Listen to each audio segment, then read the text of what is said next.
Haunted painting. उस घर के अंदर सबसे अंदर वाले कमरे में लगी वो पेंटिंग बहुत खूबसूरत थी। दरअसल उस पेंटिंग को वहां पर लगाया नहीं गया था, बल्कि बनाया गया था। इसका मतलब कि जब तक या तो उस दीवार पर दोबारा पेंट ना कर दिया जाए या उसे तोड़ ना दिया जाए, तब तक उसे वहां से हटाना आसान नहीं था। लोगों का कहना था कि उस घर के मालिक ने कर्ज में डूबे होने की वजह से अपने पूरे परिवार को जहर दे दिया और फिर खुद भी उसी कमरे में मर गया। लेकिन आश्चर्य में डालने वाली बात तो ये थी कि कुछ ही महीनों में उस घर के आसपास बने वो दोनों घर जिनकी दीवार उस घर से मिलती थी, उनमें भी ऐसे ही हादसे हुए। आज जब पूरे 2 साल बाद अभय अपनी गर्लफ्रेंड सिया को लेकर वहां पहुंचा तो उसने दरवाजे पर लगे ताले को खोल दिया। अभय, माना ये तुम्हारे अंकल का घर था, लेकिन क्या आसपास के लोग हमारे यहाँ रहने से ऑब्जेक्शन नहीं करेंगे? और कोई ऑप्शन भी तो नहीं था सिया। घर वाले हमारी शादी के लिए मान नहीं रहे तो कहाँ जाते हम? लेकिन ये घर अभय, इसकी चाबी कहाँ से मिली तुम्हें? और किसी को हमारे यहाँ होने का पता चल गया तो? नहीं पता चलेगा। पापा के दोस्त का घर है, यहाँ कोई नहीं आता जाता। और इसकी चाबी पिछले 2 साल से घर के स्टोर में रखी थी, किसी को पता भी नहीं चलेगा। इसके बाद अभय और सिया घर के अंदर जाते हैं। घर काफी साफ सुथरा था। वहीं एक कमरे में एक फोटो फ्रेम की तरफ अभय इशारा करता है। ये देखो, ये नेहा है, इसकी शादी होने वाली थी और तब अंकल ने अपने पूरे परिवार के साथ आत्महत्या कर ली। और जानती हो सिया, ये ना मुझे बहुत पसंद करती थी। मतलब अगर तुम्हें पसंद करती थी तो फिर शादी किससे करने वाली थी? और तुमने मुझे बताया नहीं ये तुम्हारी गर्लफ्रेंड थी? अरे नहीं बाबा, वो मुझे पसंद करती थी, लेकिन मुझे कभी उससे प्यार नहीं था। और वैसे भी पिछले 8 साल से मैं सिर्फ तुम्हारे साथ हूँ, समझी? सिया अंदर वाले कमरे पर लगे हुए ताले की तरफ देखती है। इस कमरे की चाबी कहाँ है अभय? पता नहीं। चाबियों के गुच्छे में जितनी भी चाबियां थी, उनमें से किसी से भी ये ताला नहीं खुल रहा। अच्छा, वैसे अभय, हम ना जल्दी से जल्दी शादी कर लेते हैं ताकि लोग हमारे रिश्ते पर उंगली ना उठाएं। जैसा तुम कहो। अब रात हो जाती है, दोनों सो जाते हैं। अगले दिन दोपहर के वक्त अभय किसी काम से घर से बाहर जाता है। चारों तरफ सन्नाटा था। तभी अचानक प्रिया को किसी चीज के गिरने की आवाज सुनाई दी। वो घबराकर चारों तरफ देखती है तो उसकी नजर सामने वाले कमरे पर लगे ताले पर पड़ती है, जो टूटकर जमीन पर गिरा था। ये कैसे हुआ? लगता है पुराना ताला है, इसलिए गिर गया होगा। अब सिया ताला साइड पर रखकर कमरे के अंदर चली जाती है। वो कमरा बहुत खूबसूरत था और उसे देखकर पता चल रहा था कि शायद वो नेहा का कमरा था। सारी चीजें बहुत ही तरीके से रखी थी। वहीं अब सिया की नजर दीवार पर बनी उस तस्वीर पर गई। वो उसे ध्यान से देखने लगी।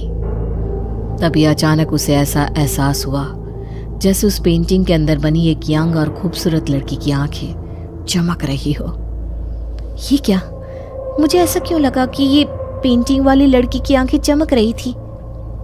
तभी पीछे से किसी ने सिया के कंधे पर हाथ रखा। उसने चौंक कर पीछे पलट कर देखा तो वहां कोई नहीं था।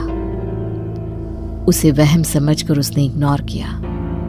तभी सामने बनी एक बड़ी सी अलमारी को उसने देखा और जैसे ही खोला तो एक बहुत सुंदर और भारी काम वाला दुल्हन का लाल जोड़ा उसके ऊपर आकर गिर गया। वाह, कितना सुंदर लहंगा है। बस अब मैं इसे ही पहनकर अभय के साथ शादी करूंगी। सिया पूरी अलमारी खोलती है। उसमें उसे दुल्हन की सारी ज्वेलरी और मेकअप का सामान भी मिलता है। वो बहुत खुश होती है। सारा सामान लेकर वो जैसे ही कमरे से बाहर निकलने लगती है, खून में सना एक हाथ उसे रोकने के लिए उसके पीछे आता है, पर वो हाथ सिया को नहीं दिखता। तभी सिया को ठोकर लगती है और वो दरवाजे से टकरा कर गिर जाती है। उसके माथे से खून बहने लगता है। जरा सा खून उसके लहंगे पर भी लग जाता है। कुछ देर बाद अभय घर वापस आता है। अरे सिया, ये तुम्हें चोट कैसे लगी?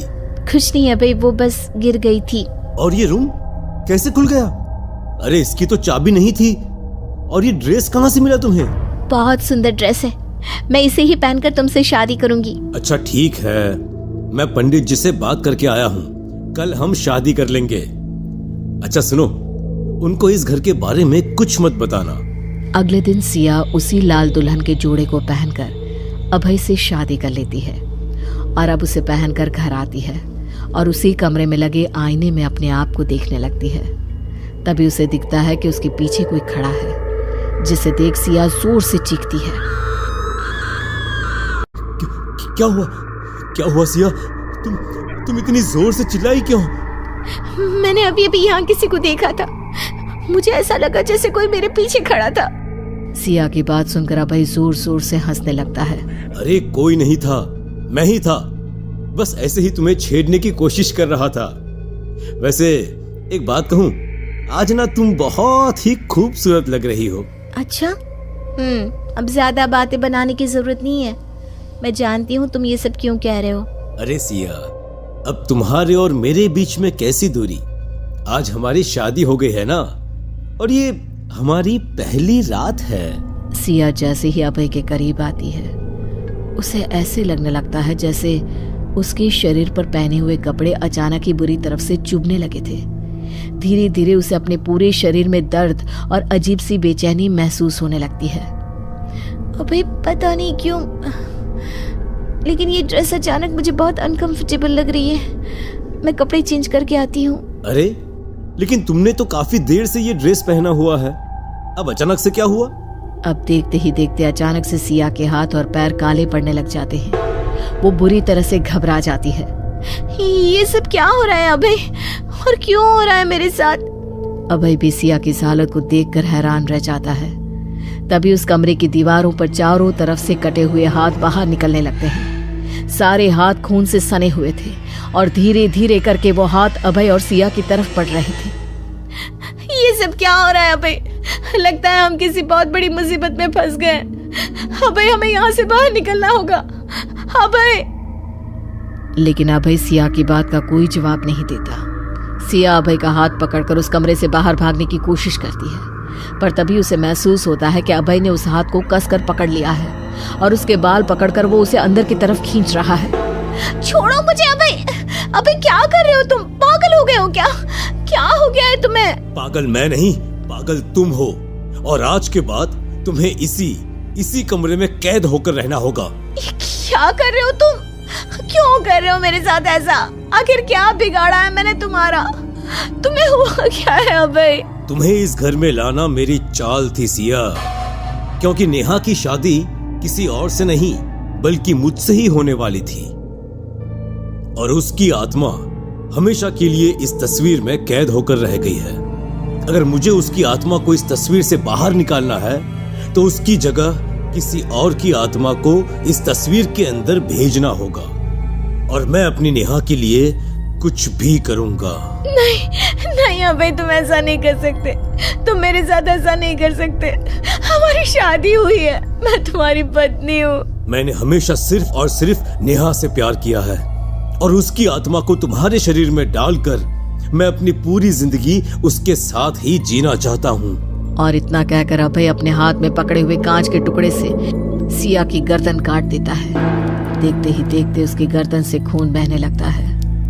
अब अभय उस खून को तस्वीर में बनी हुई उस खूबसूरत लड़की के होठों पर लगा देता है, और तभी अचानक सिया का शरीर फिर से पहले की तरह जीवित और खूबसूरत हो जाता है। देखो देखो, तुम फिर से ठीक हो गई सिया। सिया नहीं, नेहा। तुम्हारी सिया अब हमेशा के लिए इस तस्वीर के अंदर कैद होकर रह गई है भाई। मेरी नेहा।